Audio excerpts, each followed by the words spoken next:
He had the power and wealth of a king. He was a billionaire times over. He killed anyone who stood in his way of becoming the world's most powerful drug lord. Pablo was untouchable. He terrorized the nation of Colombia and made an enemy of the most powerful nation on earth. Drug money. He was the crown jewel. He is what we want. Pablo Escobar and his cocaine cartel became bigger than his own government. He was the Da Vinci of crime, the bandit of bandits.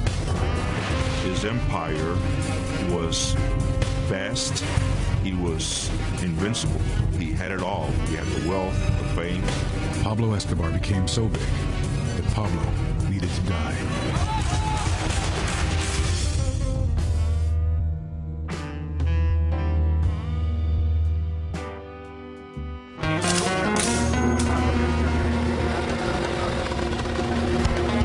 December 2nd, 1993. A team of heavily armed police officers converge on a two-story row house in the Los Olivos neighborhood of Medellin, Colombia. This moment is the culmination of the largest manhunt in history. The United States has devoted all of its intelligence and military assets to finding Pablo Escobar. Hundreds of millions of dollars. Its most elite troops and some of its most secret units. After all this time, all this money and effort and bloodshed, they finally found him. I never really knew that much about Pablo Escobar until I was working on my book, Black Hawk Down. And one day I was interviewing a fellow who was connected with Special Forces, and he had a picture on the wall of his office of a bloody, dead fat man on a rooftop, surrounded by all these grinning men with rifles. And I interrupted him and said, "Excuse me, you have to tell me what that is." And he said, "That, my friend, is Pablo Escobar. I keep that picture on my wall to remind me that no matter how rich you get in this life, you can still be too big for your britches." And what that suggested to me was that the United States military had been much more involved in hunting down Pablo Escobar and killing him than I had previously thought. Mark Bowden's bestseller, Killing Pablo, uncovered a vicious covert war underwritten by the U.S. government in one of the most violent countries on earth. Incinerated by nearly 40 years of bloody civil war, Colombians have long been brutalized by both Marxist guerrillas and the right-wing paramilitary death squads who oppose them. A subhuman conflict fueled by a multi-billion-dollar trade in cocaine.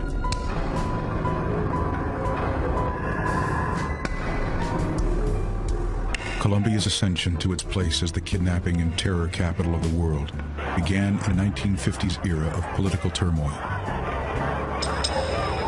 Colombians refer to that period simply as La Violencia, which means just the violence. There were hundreds of thousands of people killed, and for no real reason. There was no coherent structure to the conflict. It was just Colombia. Sparked by the revolutionary rhetoric of Che Guevara and Fidel Castro, bandits roamed the jungles and perfected the Colombian art of terror. The Colombians themselves have a joke that they tell about how God made their country so beautiful. Its tall Andes mountains, its tropical jungles, its beaches, its fertile soil, that he evened the score by populating their country with the most evil race of men.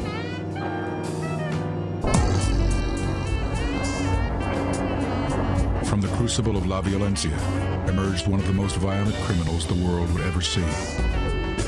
Pablo Escobar was born in 1949, right in the middle of this period of La Violencia, so his childhood was set in the context of this bloodletting. Escobar's criminal career starts modestly in the 1960s in his hometown Medellin as a small-time racketeer and marijuana dealer. Pablo was a dope smoker from a fairly early age. Colombia was known here in the United States for being a source of some of the strongest, most potent marijuana in the world. America's counterculture establishes a robust market for Colombian marijuana. But it's the arrival of cocaine in the early 70s which presents a criminal opportunity that would shape the future of Colombia. By the mid-1970s, cocaine began to become a more fashionable drug of choice. And this was perfect for a smuggler in Colombia because it's a difference between why carry an elephant when you could put a mouse in your pocket. We have a very big jungle, and the countryside has a very little presence by the government and by the state. Most of the area outside the cities is really wild territory.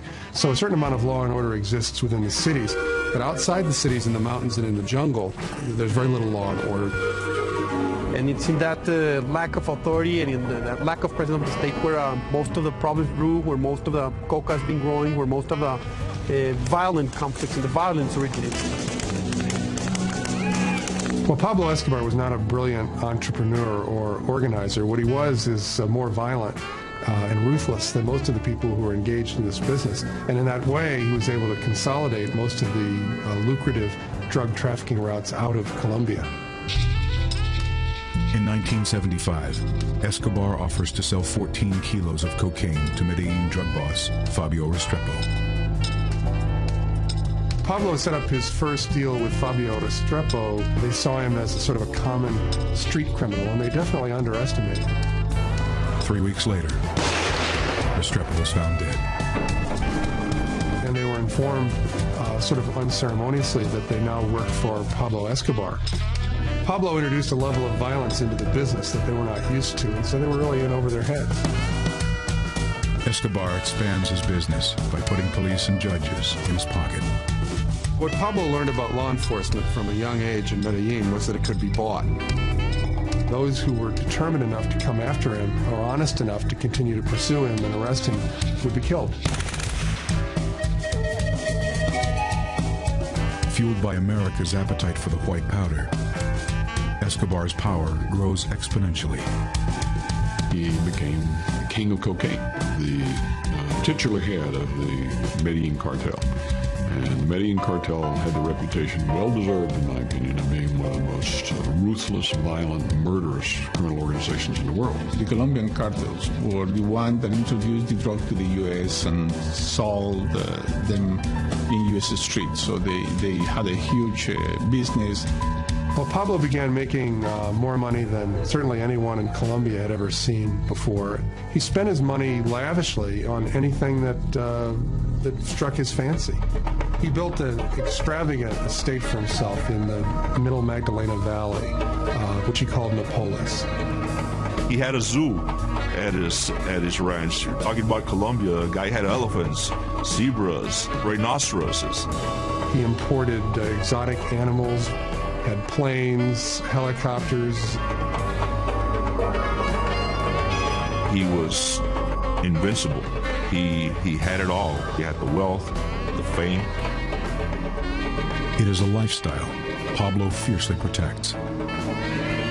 Colombia was a place where, certainly in the underworld, if you wanted to survive, you had to be more feared than your rivals. And so Pablo cultivated his reputation for violence. One of the stories that I was told is that at a dinner party at his house, his people caught someone stealing silverware from his kitchen. He had the waiter who stole the silverware bound hand and foot and then kicked him into the swimming pool and had his guests all watch this man drown and announced that this is what happened to anyone who stole from Pablo Escobar. He was a terrible criminal. He used terrorism in a way that Colombia never before had seen.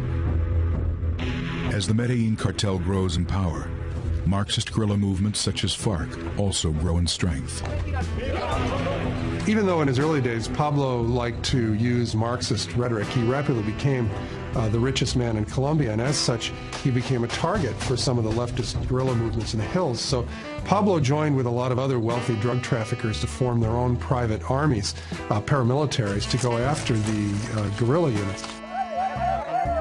Two of the early paramilitary leaders who Pablo worked with were Fidel and Carlos Castaño. Y el gobierno sigue entregando la nación. Mi padre es secuestrado en el año... My father was kidnapped in the year of 79 by the FARC guerrillas. Guerrillas de las FARC. Our lives turned 180 degrees. 180 grados, éramos campesinos.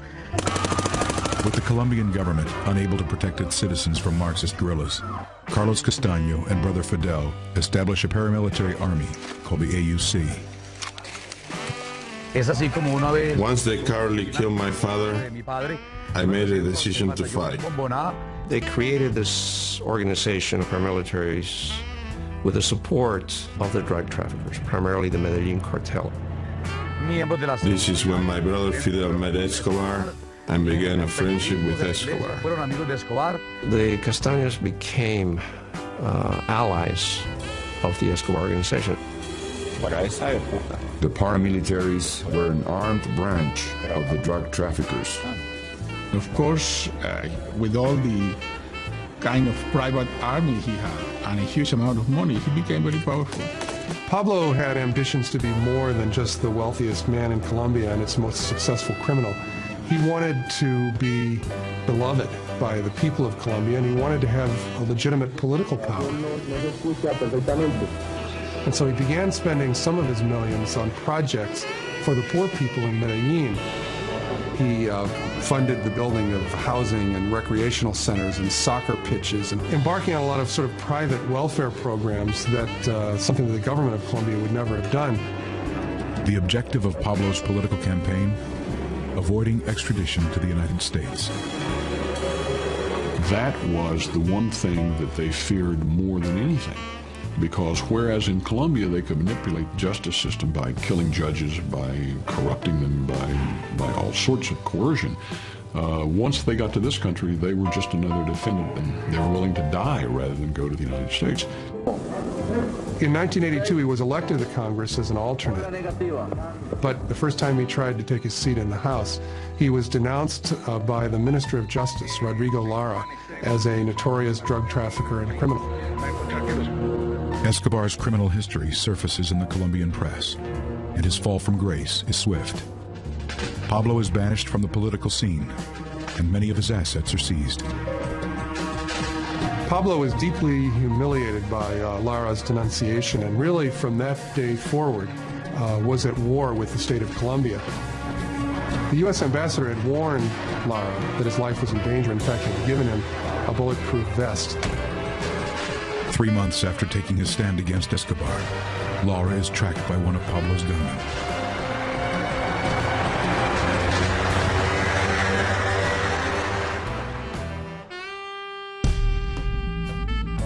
Justice Minister Rodrigo Lara is the first Colombian to take a stand against drug lord Pablo Escobar. April 30th, 1984. Lara is followed from his office by one of Escobar's hired guns.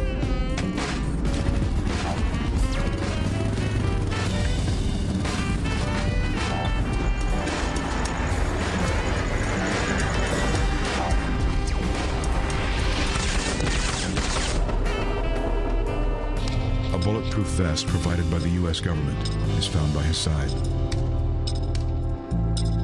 With the amount of bullets in his body, it's clear that the vest wouldn't have saved his life anyway. While Lara's killing puts Pablo at war with Colombia, he has yet to become a target for the Americans. Well, initially, Pablo Escobar and the other drug traffickers were considered to be sort of romantic, dashing figures. In programs like Miami Vice here in the United States, they were portrayed as somewhat romantic figures. Assuming the risks of drug use was considered to be part of what made it cool.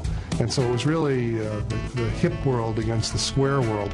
The square world was sort of epitomized by the Reagan administration program, which was Nancy Reagan's Just Say No program. Little kids doing drugs, it turns my stomach. Don't mess with them. Just say no. In the early 80s, cocaine begins to transform the landscape of urban America. Public attitudes began to change when cocaine began arriving in the United States in a new form. Instead of being a powder that you sift, it was then now being sold as crack, and it was very inexpensive. And that quickly became hugely popular with the poorer classes in the United States and was just a devastating plague in our cities.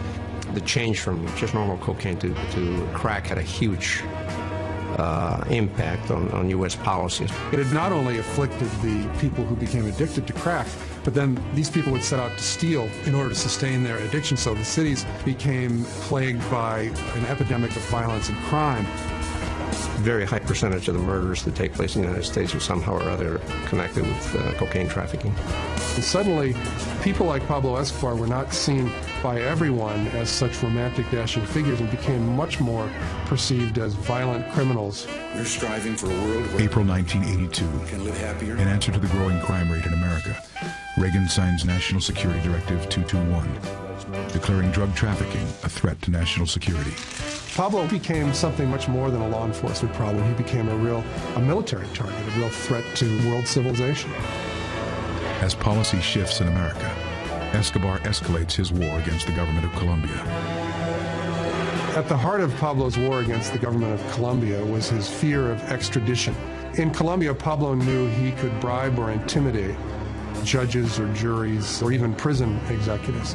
In the United States, he knew that he couldn't. He had a lot of judges who were against him killed. That was his fight, trying to show Colombia that he was tougher than Colombia. Pablo's policy in his war against the government was called plomo o plato, which means silver or lead. You can accept Pablo's bribe or you can accept his bullets. It was very easy to accept Pablo's bribes. They were generous and reliable. And also the alternative to accepting the bribe was that you and your family would be killed. So it became very difficult not to do what Pablo wanted you to do. Escobar was very invincible. In other words, nobody thought, they could ever take him down. So people were afraid to talk. They were afraid to go up against him because they know they would end up dead. Pablo was untouchable. He had contacts all over the government, and he had access to virtually anybody in Colombia. Under those circumstances, it took an extraordinary amount of integrity and courage to go after Pablo Escobar. Among the few who publicly oppose Escobar is General Miguel Maza. General Maza, who was the head of the DAS, which is the equivalent of the FBI in the United States, was probably the one person that was seriously going after Pablo. And Pablo twice tried to assassinate Maza with huge bombs. May 30th, 1989.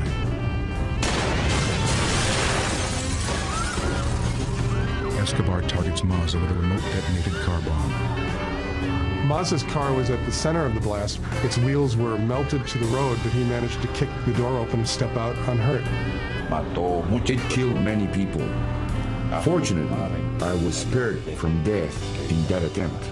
Pablo was trying to kill Maza, and Maza was trying to get Pablo Escobar. In his obsession to kill Maza, Escobar does not care who gets in the way. 500-kilogram bomb was placed in a bus which was driven in front of the headquarters building of the DAS, which is occupied by Maza, and was detonated. Hundreds of people were injured at that time, and about 70 people were actually killed. The carriage of the bus ended up on top of the 11th floor of the building. It is only by the grace of God that General Miguel Maza is here to tell you this story. Escobar wages war on the Colombian judicial system. Pablo paid a guerrilla group called M19 to invade the Palace of Justice and kidnap basically the entire Supreme Court of Colombia. The M19 went into the courthouse for the purpose of taking and destroying all the evidence against the drug traffickers. Most of the Supreme Court judges were killed. Records were destroyed. The government responded to the invasion of the Palace of Justice by invading it, which led to a bloodbath during which 11 of the country's 21 Supreme Court justices were killed. There was no institution that was safe from Pablo Escobar.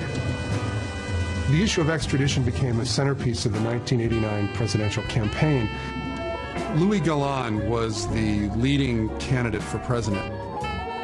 Galan was campaigning, promising to utilize extradition to rid Colombia of drug traffickers like Pablo Escobar.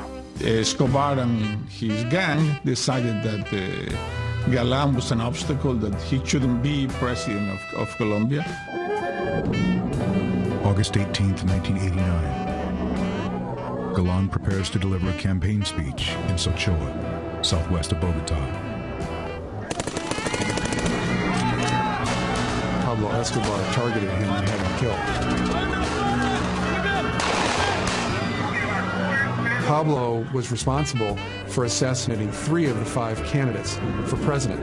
The man who took Galan's place was his campaign manager, a man named Cesar Gaviria. This was a very, very difficult period. Escobar was trying to kill me. If he had the possibility of killing me, he would not doubt a second. November 27th, 1989. Presidential candidate Gaviria is scheduled to fly Avianca Airlines Flight 1803 from Bogota to Cali. One of Pablo Escobar's lieutenants is instructed to board the plane with a suitcase he is told contains a listening device. Unbeknownst to Escobar's man, the suitcase is in fact a bomb.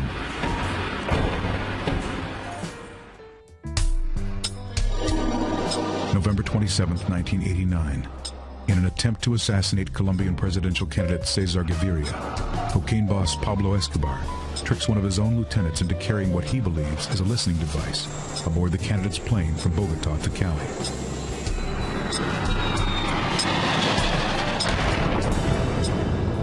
Avianca Flight 1803 goes down in the mountains outside Bogota. 110 people are killed. There are no survivors. Gaviria, as it happens, was not on the plane.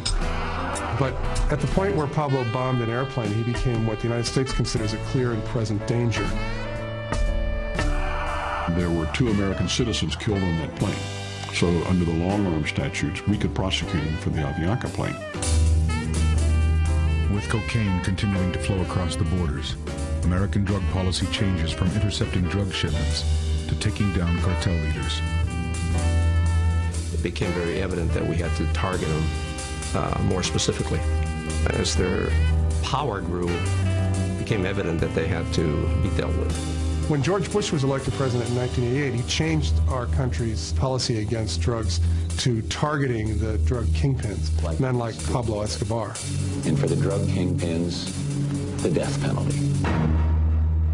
November 2nd, 1989. President Bush's legal counsel drafts a reinterpretation of the long-standing executive order prohibiting the assassination of foreign nationals. The new interpretation of the prohibition said that if the President of the United States determined that someone was a threat to national security or to the lives of American citizens, that person could become a target for assassination. Our forces could go out and not just try to find them and arrest them, but actually kill them. America's premier counterterrorism team prepares for potential mission. Delta Force is the Army's top secret counterterrorism unit that specializes in finding people and going after them, and is considered to be one of the best in the world at doing this. Our existence is still not recognized by the Department of Defense.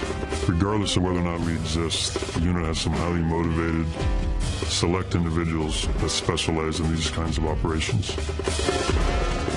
As Delta Force stands by, a new group of covert soldiers has already entered Colombia.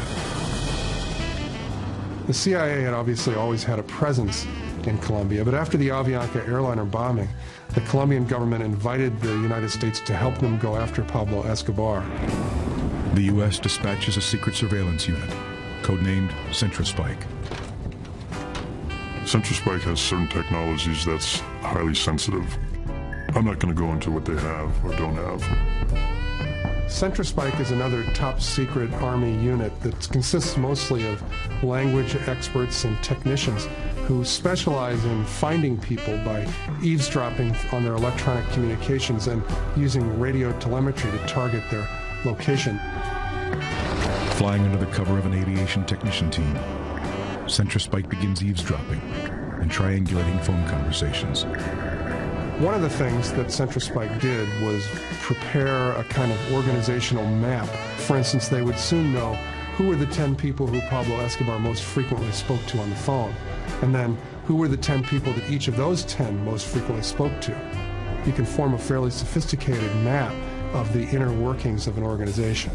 The nucleus of the Medellin cartel was Rodriguez Gacha, a.k.a. Mexicano, the Ochoa brothers, Fabio, Jorge Luis, Juan David, and Pablo Escobar as the leader. So it was a conglomerate. They would get together, they would borrow each other's airstrips, airplanes, borrow each other's labs. And they were doing loads of coke into Mexico, then Mexico would bring it to the United States.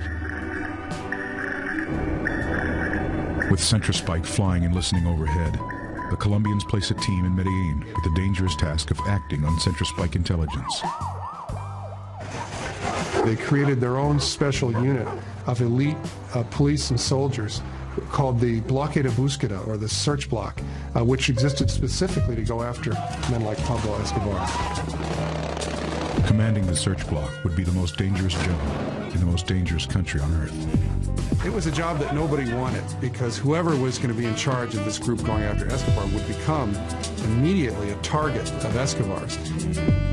The man who commanded the search block was Colonel Hugo Martinez. Martinez accepts on the condition that he will be periodically rotated out of the hot seat. It was understood that there was to be a change in personnel every 15 days. However, there was never a change in personnel. I remained on duty the entire time. Hugo Aguilar is selected as Colonel Martinez's right hand.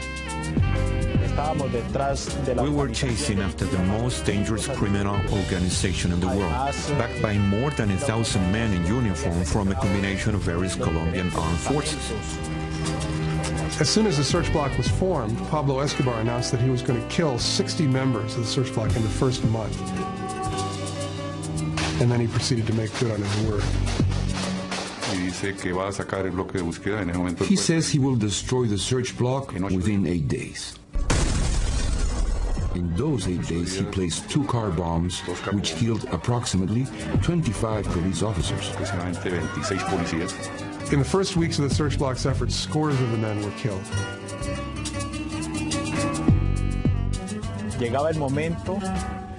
There were times when we would feel powerless before such a criminal.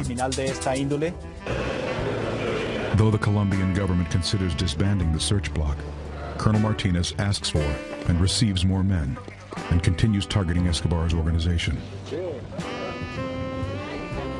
The first of the drug traffickers that Central Spike targeted and found was Rodriguez Gacha. When the Central Spike located Gacha on a hilltop finca just outside of Bogota, they turned over this information to the Colombian government. Gacha and 3 of his associates are gunned down in a battle with Colombian forces.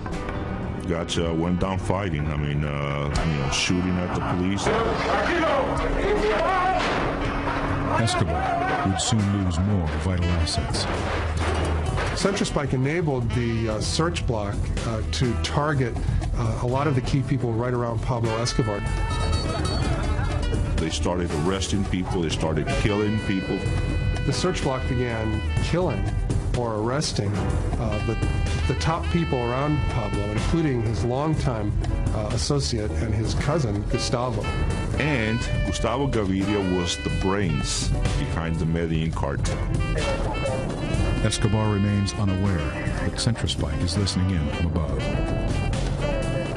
Central Spike got to be so effective that Pablo came to suspect that he had an informer in his inner circle. So he began torturing and killing people around him who he suspected of collaborating with the authorities. What he didn't realize was that the information was being provided by the secret American unit, Central Spike. Escobar was not the only one who operated by violence. All of these hitmen and associates of Escobar were killed in what the police would euphemistically call shootouts with the police. Colonel Martinez or his troops may have gone to the extreme, but this wasn't a normal criminal that they were after. Pablo Escobar rates right up there with Adolf Hitler. This is a man that's responsible for thousands and thousands of deaths of innocent people. The search block was a 700-man SWAT team, and you can't run an operation like that without it being violent. They were being shot at and killed all the time. This was a war. It was an armed confrontation between the Medellin cartel and the state. Desperate for an advantage in his war against the state, Pablo begins kidnapping Colombian dignitaries. I was kidnapped on September 1990. I was a classical kidnapping in which a couple of cars, 3 cars blocked your car. They killed my driver.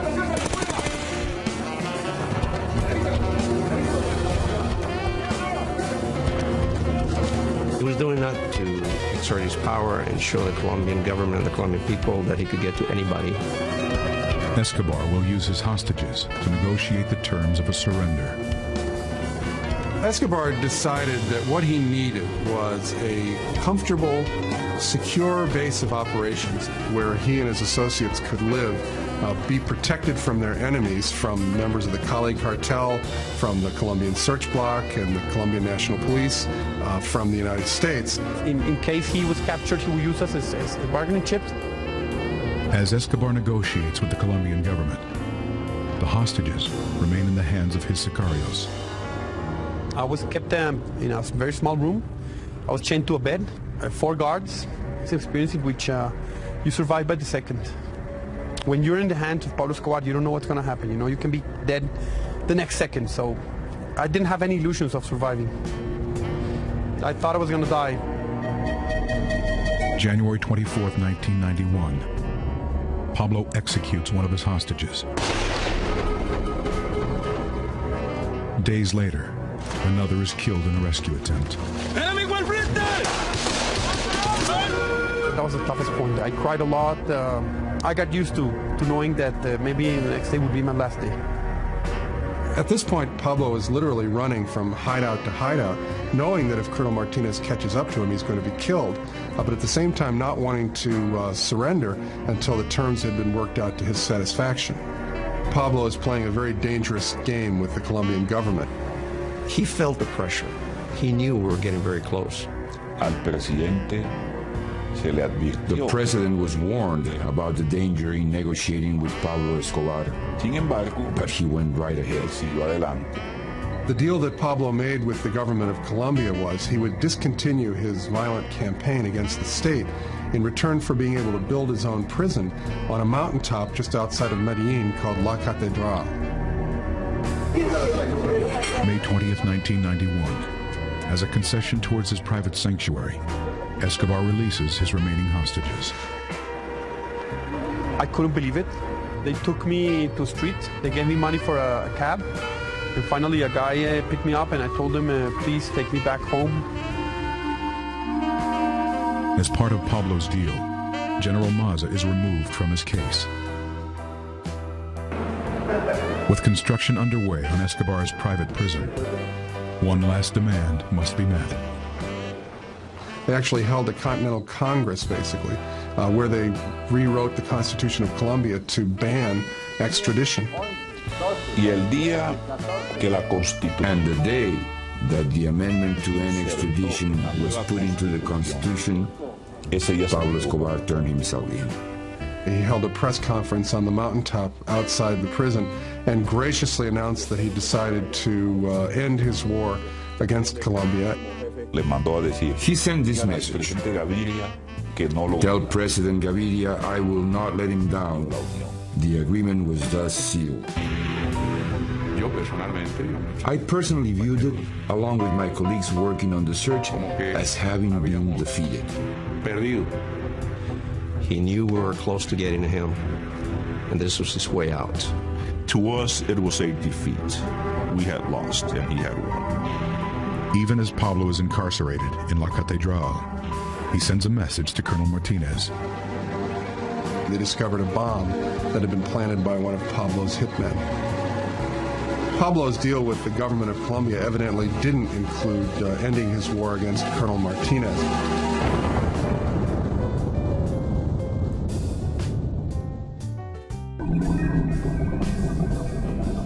(1992).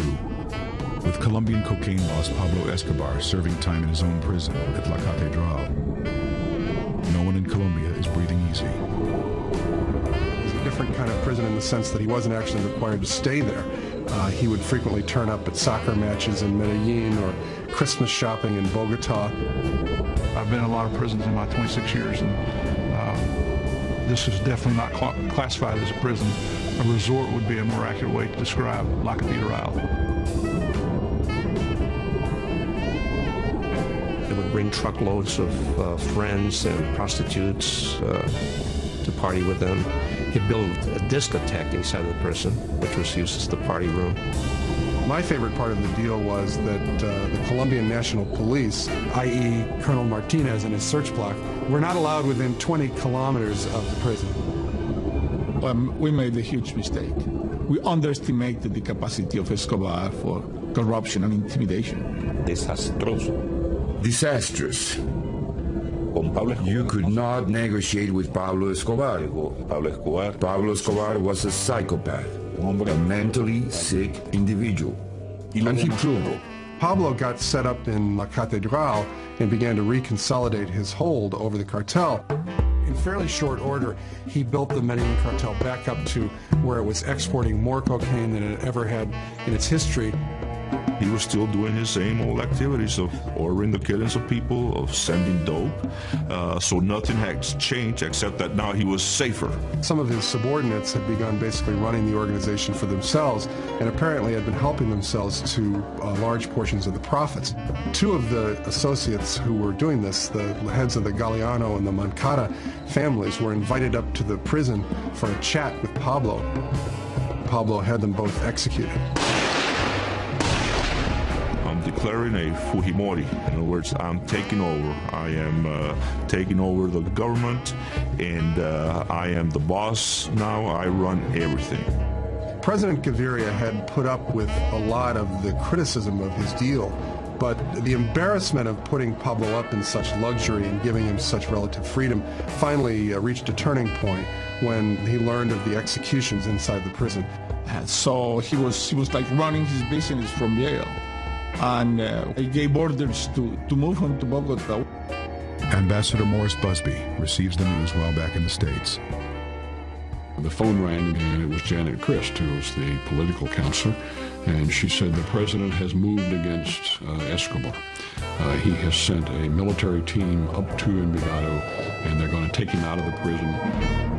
He made the decision that they had to move Pablo from his self-built prison to a real one. Eduardo Mendoza, who was a vice minister of justice for Colombia, was sent up with the army unit just to observe. But, of course, Escobar found out about this before they got there. With Escobar aware of their plans, the army refuses to enter the prison. Mendoza took it upon himself to go in the prison to negotiate with Escobar to try to reassure him that he really was just going to be transported to a different prison. And, well, things went badly. Escobar got very angry with him and said this was a violation of his agreement with the president and basically took Mendoza captive inside the prison. Justice Minister Mendoza is held at gunpoint inside Escobar's living quarters. While Mendoza was being held captive in the prison, Pablo's men kept threatening to kill him. As the standoff continues through the night, President Gaviria calls in the Colombian Special Forces. Time was passing, and we need to do it. In the early morning hours, they assaulted the prison. Mendoza, in the confusion, was corralled by one of the Special Forces sergeants who threw him to the ground and basically sat on him and then directed him on how to run out of the line of fire and managed to escape with his life. It was incredible what happened. I was indignant and furious because I did not understand, and I do not today. Several hours later, Janet called again and said there has been a real fiasco. The whole operation was a failure. They discovered that Escobar had escaped. Escape is not the correct word. He walked out of the prison. He controlled the guards. He controlled everything. I think he had like 12 of his best assassins staying with him, and they all escaped that night.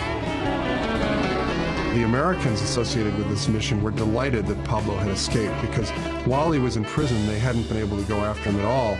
Now that he was free, it opened up the possibility of targeting him again and killing him. We were elated because the hunt was on again, and we knew we were going to get him. President Gaviria makes a plea to the U.S. Embassy.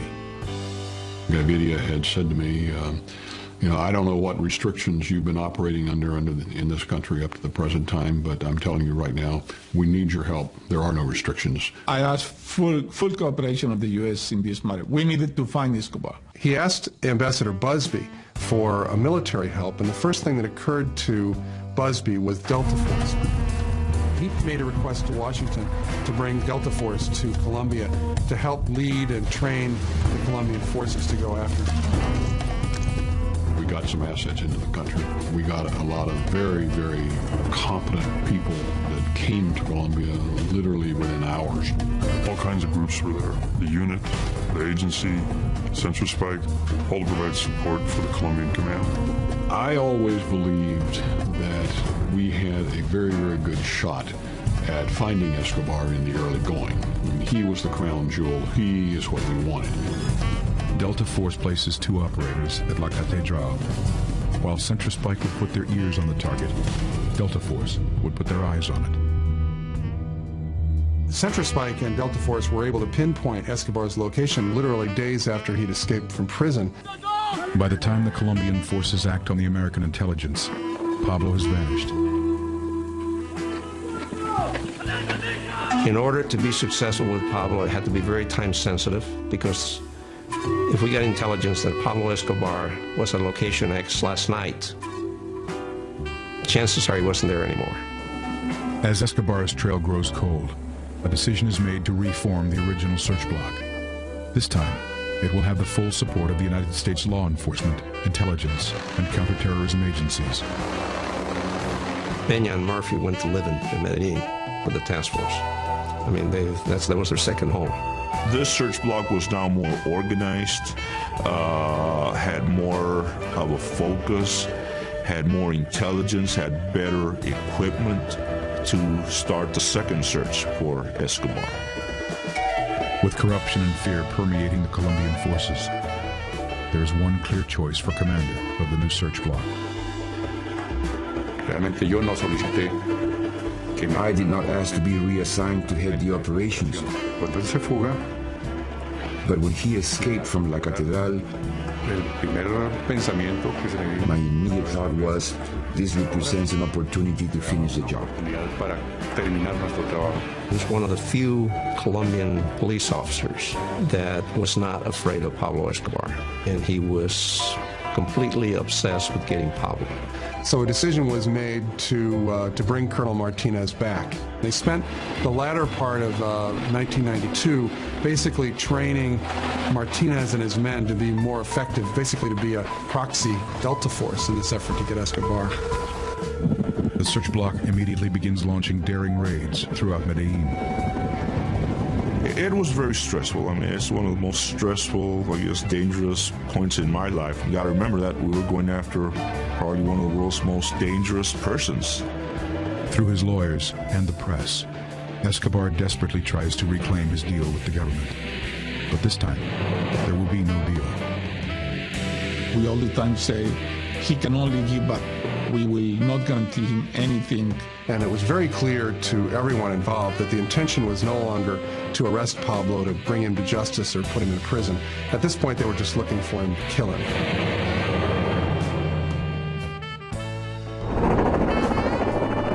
1992. Despite the full cooperation of the American forces in the hunt for Pablo Escobar, the drug boss remains at large and protected by his powerful Medellin cartel. Escobar was the head of a very large criminal organization, so he employed not just gunmen and hitmen and criminals, but also bankers and lawyers and accountants. He had an infrastructure in Medellin, so we started targeting other members of his organization. We began to systematically cut away all of his support mechanisms, all of his infrastructure. We built up a large body of intelligence, put together organization charts down to the lowest lieutenant in his organization. Escobar responds by putting a price tag on the head of Medellin police officers. He was killing regular police officers, nothing to do with the search block, just a regular police officer on the beat. Every day there were funerals for policemen that were killed the night before. Pablo was able always to stay one step ahead of the search block because he had a lot of friends and informants, both in the community and also within the search block itself. There was a lot of information that was being intercepted, which suggested a lot of people on the take. If you didn't take the money, he would shoot you. Plata or plomo. You want a bullet? or you want some money. We knew that we could be infiltrated. The Medellin cartel members were constantly looking for someone they could bribe monetarily. It became apparent to the Americans and to the Colombians searching for Escobar that the tactics they were using were never going to be successful. In the days after Escobar's escape from his private prison in July of 1992, the DEA had toured the site in search of any intelligence that they could possibly use against the drug lord. So we went through the prison where he had lived, found great intelligence, just great information. One of the things that they noticed about Escobar as they examined his living quarters and his memorabilia was how much his life revolved around his family and his children. I was always of the opinion that we should watch his family, track his family, because he had the reputation of being an absolutely ruthless, murderous man, but the man who really had great regard for his family, for his wife and his two children. Ambassador Busby shared his thoughts with the Colombian authorities. I talked to the Colombians about that and said, I think this will make him uneasy and perhaps have him stick his head up and we'll be able to see him. January 30th, 1993. A 220-pound car bomb explodes in front of a bookstore in downtown Medellin. It killed scores of people, many of them children shopping for school supplies. And I think it was really the point at which the gloves came off in the search for Pablo Escobar. In the subsequent days, more bombs go off in Colombia. This time, however, the bombs are targeting Pablo's family. A bomb blows up a 12-story apartment building owned by Pablo's mother. Soon, another Escobar house is decimated. An organization calling itself Los Pepes came out of the woodwork. A mysterious entity begins targeting Pablo's organization and even his family for outright assassination. Los Pepes, which stood for, in its acronym, People Persecuted by Pablo Escobar, suddenly burst on the scene, targeting and assassinating anyone who was associated with Escobar. It had the earmarks of a psychological operation of some sort. But it got very quickly beyond that, and it became a murderous bloodbath. People being killed by the Pepes almost every night. They ran the whole gamut of crimes. So, in reality, Los Pepes were just as ruthless as Escobar. Anybody who had any connection with Escobar was either killed, arrested, or running for their lives. Personally, I thought he was going to taste his own medicine. Let's just call another flank he had to worry about. The police, never did stuff like this. I mean, he was always worried about the police, but now you have Los Pepes playing outside the rules. They started to play dirty just like Escobar. They were killing as many as 5 and 6 people a day. They would assassinate these people and leave signs hanging around the neck of the body, signed Los Pepes. While Los Pepes is exterminating Escobar's support structure, the search block takes down some of Pablo's top lieutenants, such as Tyson Munoz. The search block raided the apartment, cornered Tyson, and killed him in the proverbial gun battle with the Colombian police. The confrontation was pretty much inevitable because these people were not going to be taken alive. In my opinion, the police did not want to take them alive either because the wheels of justice don't work in Colombia the way they do in the United States. Despite an official prohibition, many of the American forces are rumored to be participating in the search block raids. Delta Force operators in the DEA agents very frequently went along on these raids and often led them. We couldn't stand back and feed them this information about a potential Escobar hideout and expect them to go out and participate in all the dangerous activities while we sat in the rear, and drank our coffee and waited for them to come back and report to us. So Javier and I decided ourselves that we would be involved in these operations. Right there on the front lines with the guys, running in, kicking the doors, going in, participating right alongside the Colombian National Police. With Americans funding, training, and possibly even participating in search block raids, concern grows over a possible connection between the search block and the death squad, Los Pepes.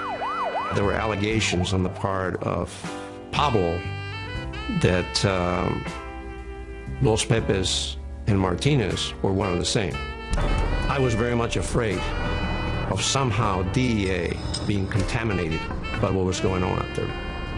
There's been accusations that members of the Bloque de Busqueda provided information to Los Pepes. Did I ever see that? No. Did I ever see any indication that that happened? No. Could it happen? Sure, it could happen. You know, there's 600 guys in that operation. It's still something of a mystery who Los Pepes were, and that's obvious because the Los Pepes were basically murdering people. One of the few to admit to participating in the killings is Escobar's former ally, Carlos Castaño. Los Pepes es una organización. Los Pepes is an organization that arose supported by the auto defenses. Yes, particularly by my brother Fidel Castaño, that he was bigger. Carlos Castaño and his brother Fidel were some of the original paramilitary units created to fight against the guerrillas. When Escobar began executing members of his own organization inside his private prison, La Catedral, the survivors began to secretly ally themselves with Pablo's paramilitaries against the drug lord. El cartel de Medellín era Pablo Escobar y sus secuaces. Pablo Escobar killed most of his friends and allies and his pals. But there were relatives that survived that lunatic and they joined us.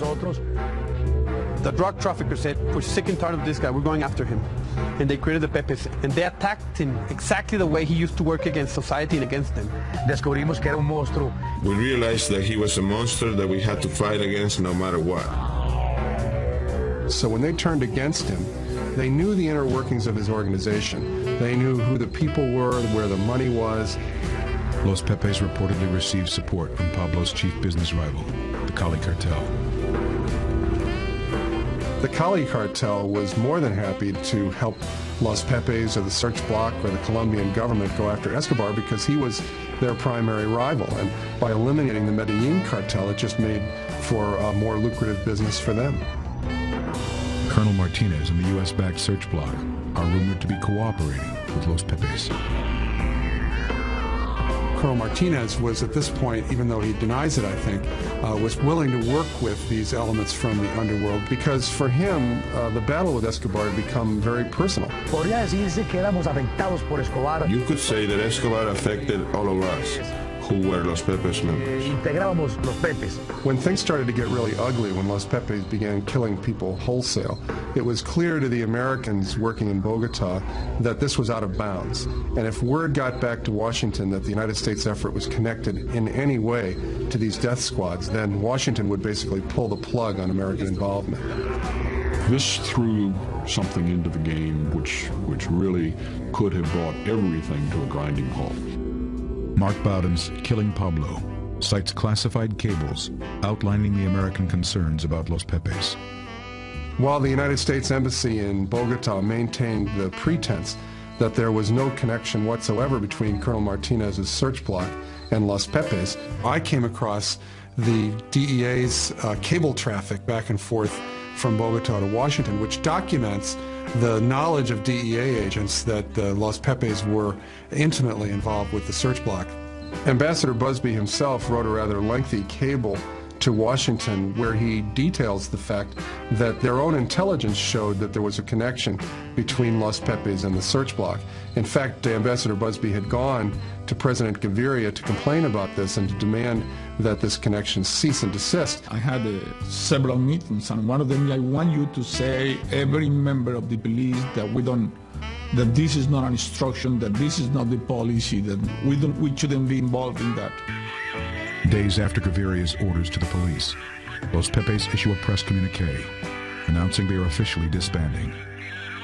And in effect, for a period of time, Los Pepes did cease and desist. So it was obvious that they understood that there was a connection between the police and Los Pepes. Though officials moved to distance themselves from the vigilante group, Los Pepes continued their bloody campaign. Los Pepes were the first tactic employed against Escobar that was immediately effective. In short order, everybody associated with Escobar, his family members, his lawyers, his bankers, his accountants, were either running for their lives or dead or under arrest. And very quickly, Pablo began to find that his protective shell was disintegrating. We confronted Escobar's terrorists. There were a lot of killings during this confrontation. We could see that the impact that they were having was incredible because they were playing without any rules. Officially, the United States was not involved in the efforts of Los Pepes at all. But if you look at what they were doing in Colombia at the time, it's clear that they were working hand in hand with Los Pepes, whether they intended to or not. It was very evident that they were having tremendous success in dismantling the Medellin organization. And obviously, we were trying to do the same thing. There was a strategy, wide, perfect, outlined by the United States, by these agencies, in which tacitly each one did what each one had to do.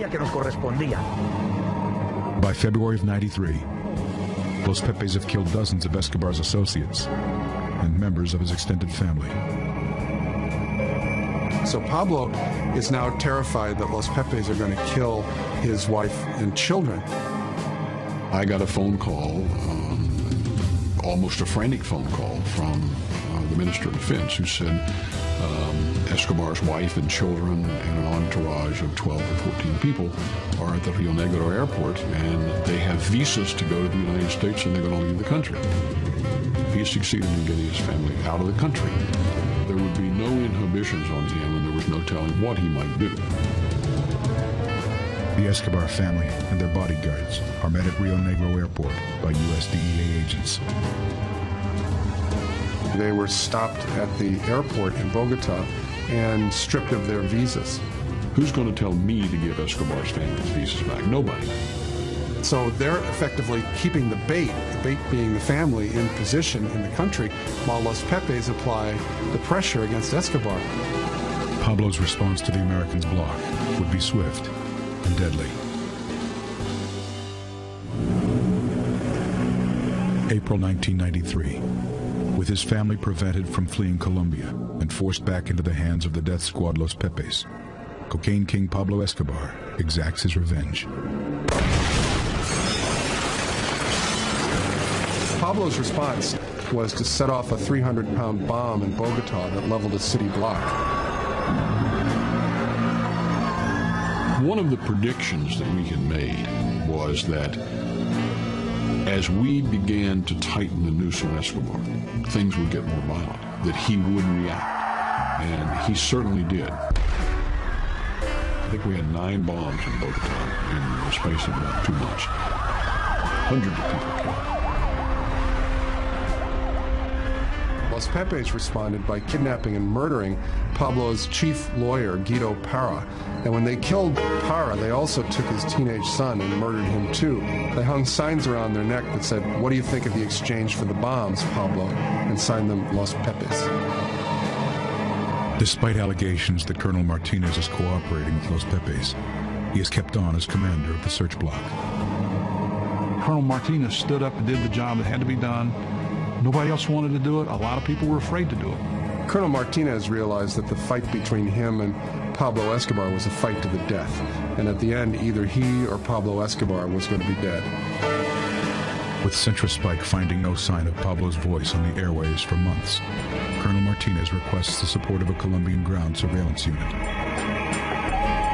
The Colombian National Police were having a lot of success with a small unit that operated portable direction finders in collaboration with Central Spike. And Colonel Martinez requested that this unit come to Medellin. Martinez receives the unit, but he insists on sending one of its members back home to Bogota. His superiors sent him to me on 2 occasions, and on both occasions I sent him back because he bears my name. The problem was that his own son was one of the men working in this unit. I knew that my equipment would work and we could get good results in Medellin.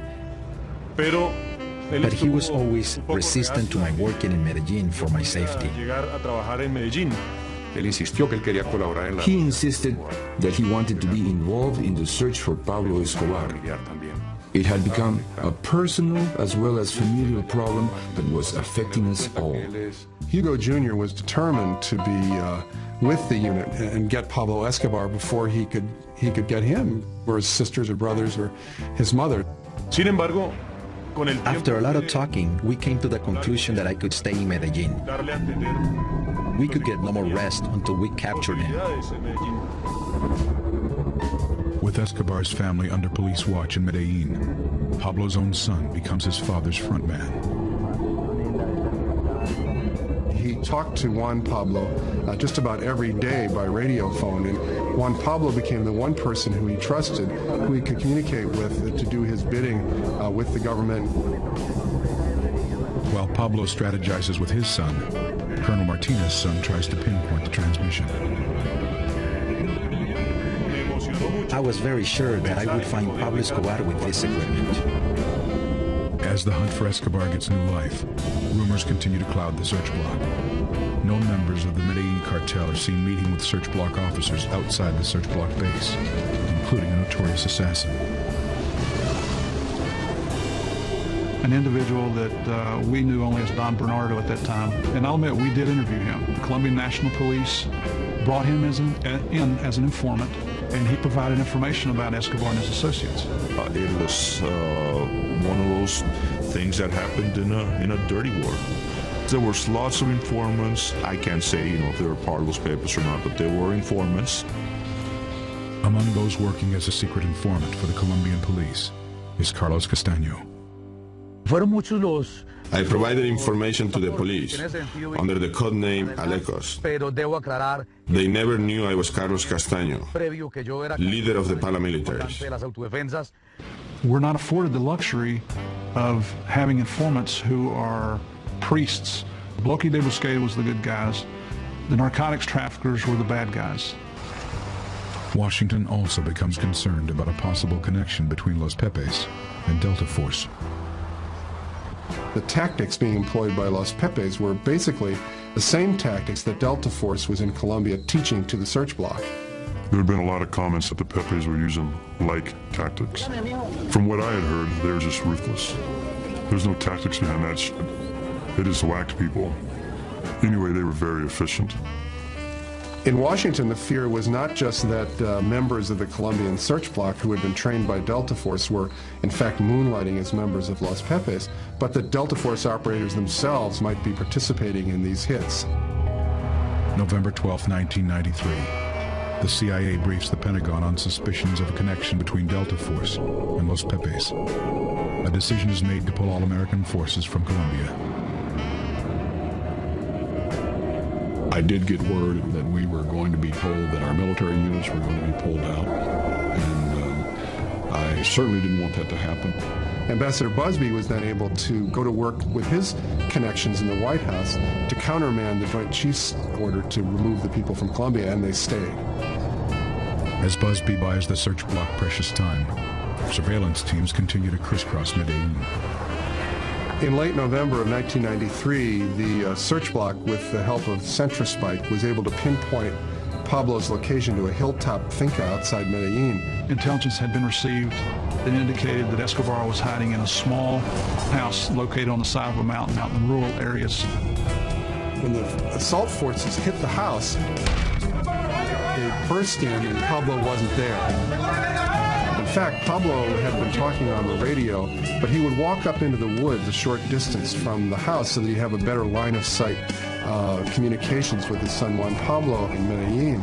So when the search block descended on the farmhouse, Pablo was actually up in the woods. The search block examined the farmhouse where Pablo had been staying, and it was apparent to them that the drug kingpin was living under increasingly strange circumstances.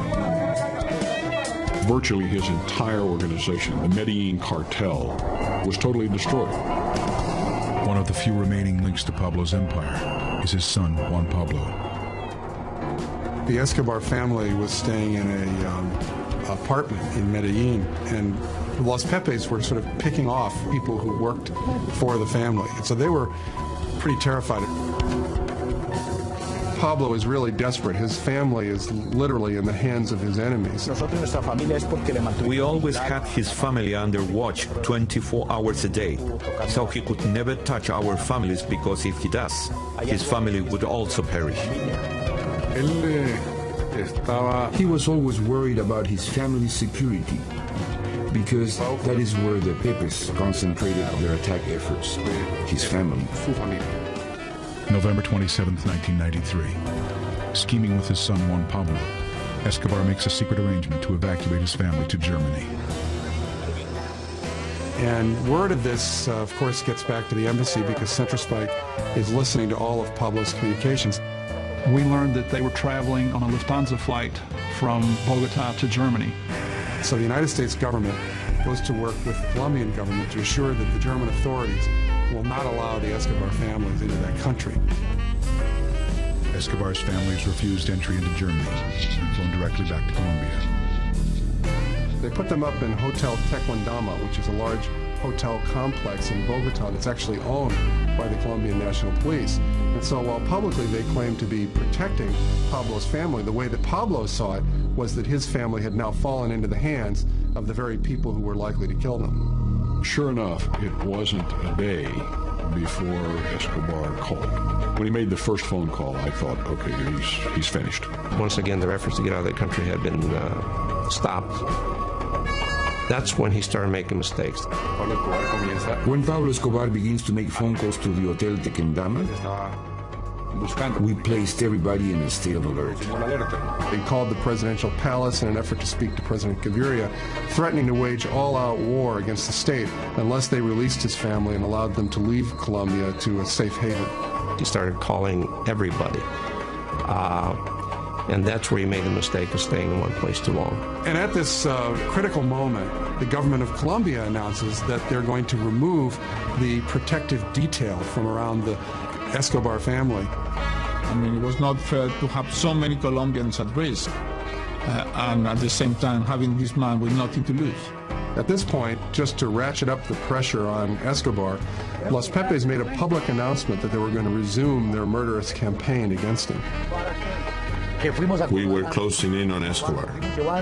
We made him get to a point where he had to abandon his bodyguards, and he was reduced to hide out almost alone. With the exception of Pablo's family, every resident of the hotel has fled for fear of being caught in the crossfire between Pablo Escobar, the search block, and the Pepe's death squad.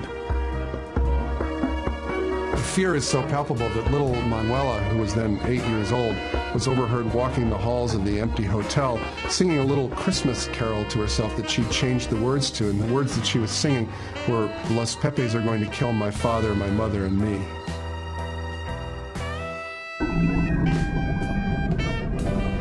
December 1993. On the run and at war with the state of Colombia, Pablo Escobar tries to protect his family from the vigilante death squad, Los Pepes. He's desperate to get his family out of Colombia, so he has to continue making phone calls to the Hotel Tequendama. While Pablo is on the phone talking, Central Spike is listening, and then they fix his location to a neighborhood in Medellin called Los Olivos. Colonel Martinez positioned a lot of his men in parking lots in that neighborhood so they would be poised and ready to move the next time Pablo came up on the radio. Hugo Martinez Jr. and the rest of the search block wait for another Escobar phone call. Every time Pablo got on the radio telephone with his son, Hugo Jr. would be cruising the streets in his telemetry van trying to zero in on the precise location of the phone call. My father was very clear, saying that the operations cannot go on if Pablo was not talking. Desperate for a way out, Pablo turns to his son, Juan Pablo.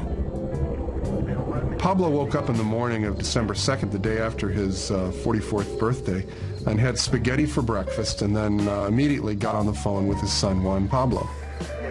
Escobar agrees to answer a phone interview through his son.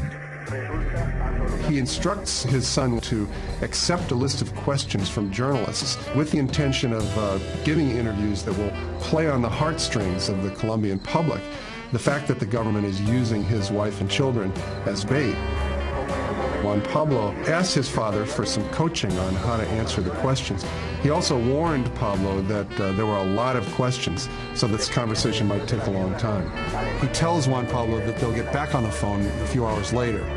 This, of course, gave the tip-off then to Colonel Martinez and his men that they could be waiting and in position for the phone call that was going to happen later in the day. Indeed, he called again. We were already located in a house near the zone from where he first called. Hugo immediately started tracking the signal, and the search block followed him out into the city. He's looking at a little monitor that has a line stretched across it, and the line either contracts or expands, depending on whether he's getting closer or getting further away. And initially, he locates it in a building where he thinks Pablo must be speaking. And the search block launches a raid on this building. But immediately upon launching the raid, Hugo Jr. realizes that he's made a mistake. I read the instruments wrong.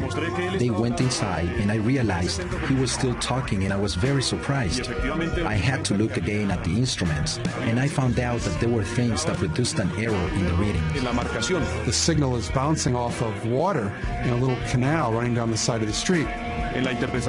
When I realized this and made the subtractions, the arrow changed immediately. So he radios to the search block that he's made a mistake, and he races off thinking that the troops will then get back in their vehicles and follow him, but in fact no one hears him. So Hugo Jr. and his driver are driving off by themselves, hunting down the signal, and manages to drive right down the correct street in Los Olivos where Pablo is staying. He started talking again, and I followed the signal to the point where the equipment showed me the exact location he was in. I turned around and passed by the front again. And with the radio in my hand, I put my hand out the window and started pointing at the window in the second floor. At the same time that I was pointing, I observed the silhouette of Pablo Escobar with the phone in his hand. I was listening, and he looked through the window. We saw each other. He calls me and tells me I have located him with zero margin of error. Furthermore, he tells me I'm looking at him.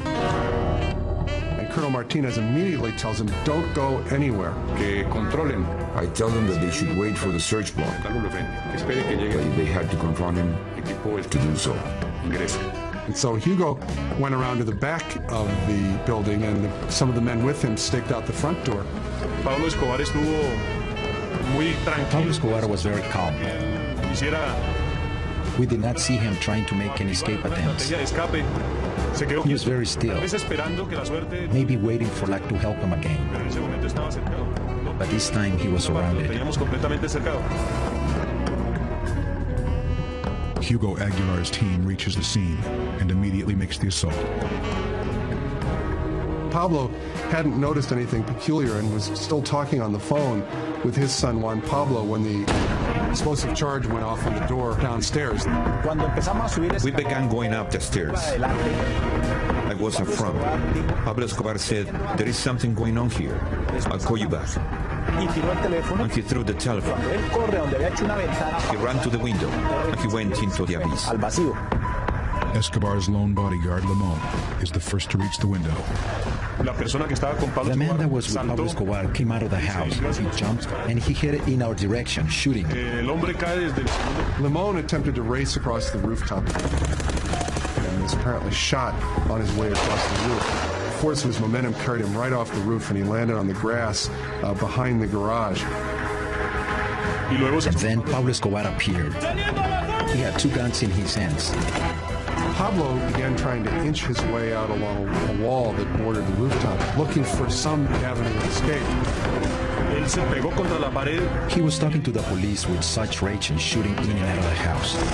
When he was against the wall, we were not able to get a line of fire to hit him. He started walking to the front. And since the roof goes up, we started seeing more of his body.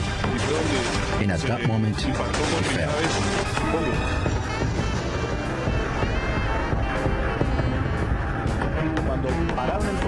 When the firing stopped, I looked and I saw him lying on the roof. I took the radio and said, "Viva Colombia, Pablo Escobar is dead."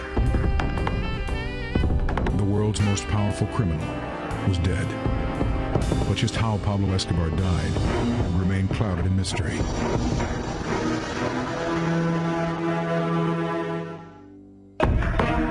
December 2nd, 1993. Drug lord Pablo Escobar is gunned down on a rooftop in Medellin, Colombia.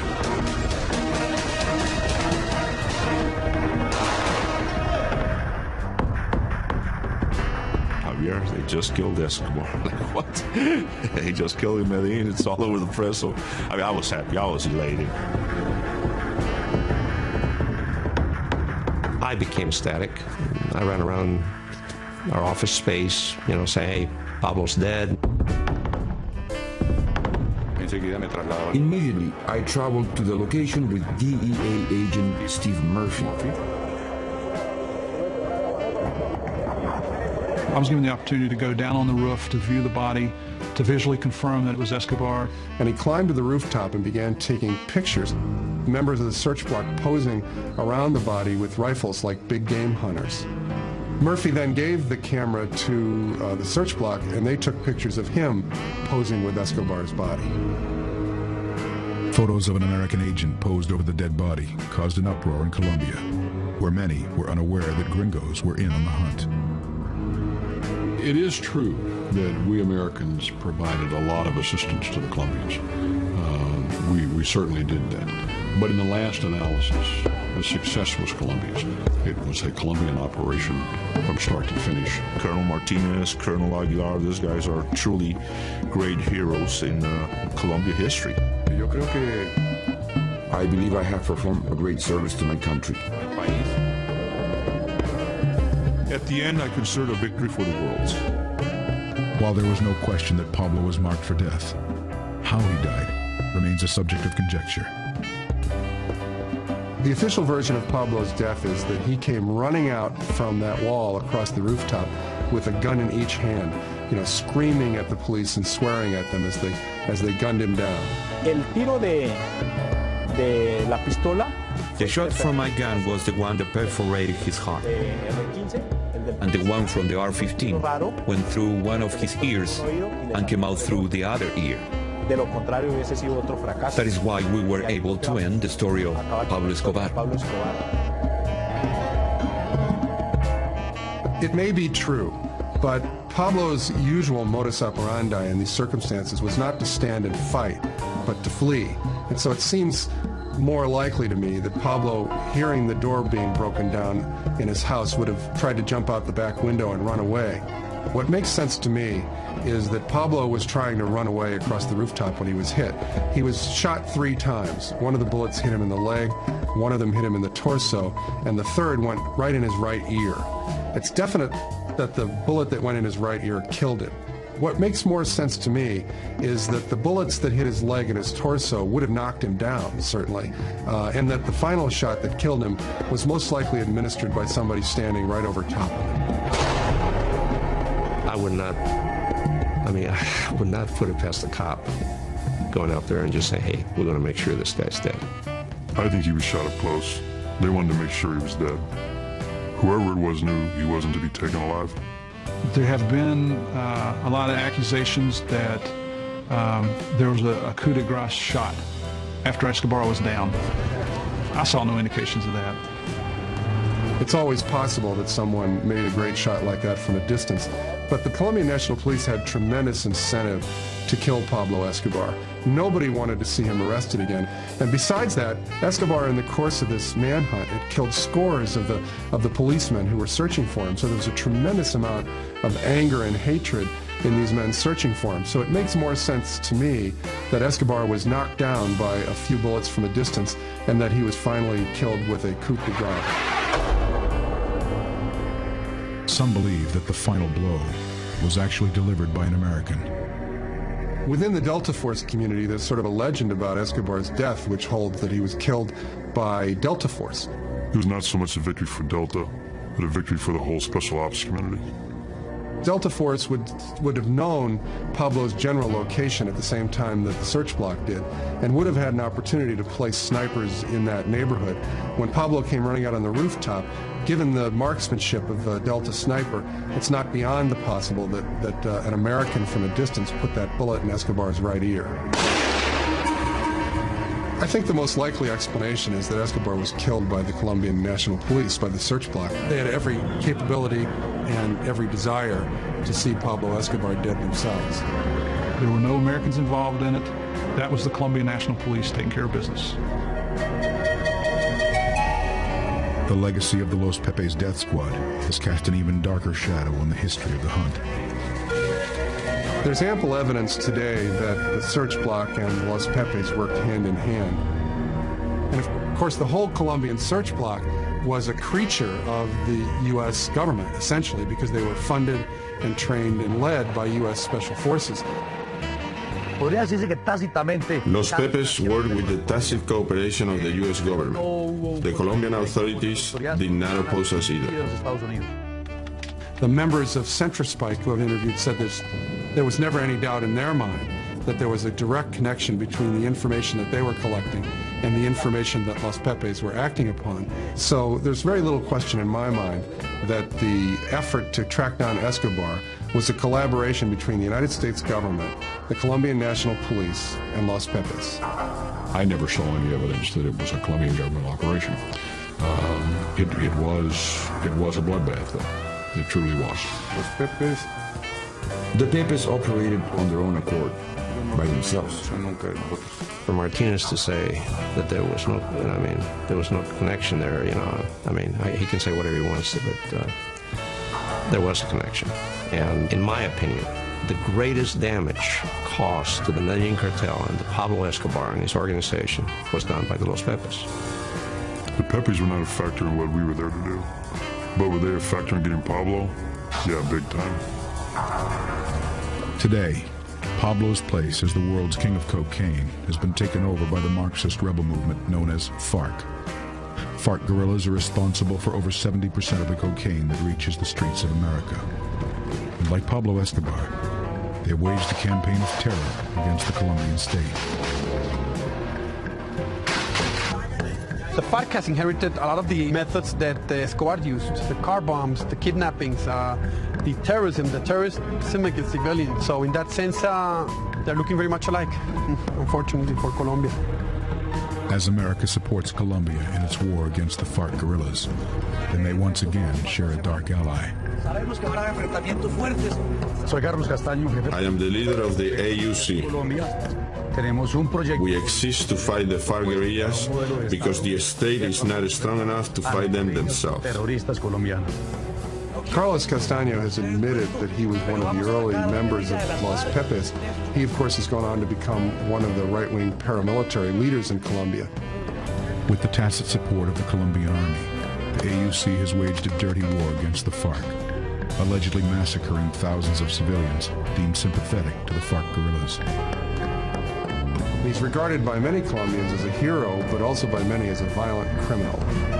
There's a real close relationship between the Colombian army and the AUC, in the same way that there was a relationship between the Los Pepes and the police. You know what I'm saying? Like Los Pepes, the AUC has officially been denounced by the U.S. and placed on its list of terrorist organizations. But I suspect that just as in the case with Los Pepes, the paramilitary units will continue to do what they've always done, because ultimately it's going to benefit the United States government and the Colombian government in their war against the guerrillas. I think they're a necessary evil. As long as they're the enemy of my enemy, they're going to stay alive and functioning. As Colombia and America square off against the worst enemies they've ever faced, Los Pepes provide a keen example of the central dilemma of modern so-called discretionary warfare. The issue of the Los Pepes, it's one of the central ethical issues involved whenever you use military force, and that is, how far are you willing to go to succeed? When you make the decision to go to war, you've essentially decided that the situation is beyond the bounds of normal law and order. When the people are terrorists, but they have a good network, it's very difficult to catch them. I mean, The U.S. has seen that recently with Bin Laden. When a person has a clandestine organization, it's not easy. You're facing an enemy who's trying to kill you. In those kind of circumstances, the ultimate goal is to succeed, is to win, not to necessarily play by the rules. In fact, sometimes the circumstances will force you to play by the same kinds of tactics that your enemy is using in order to prevail.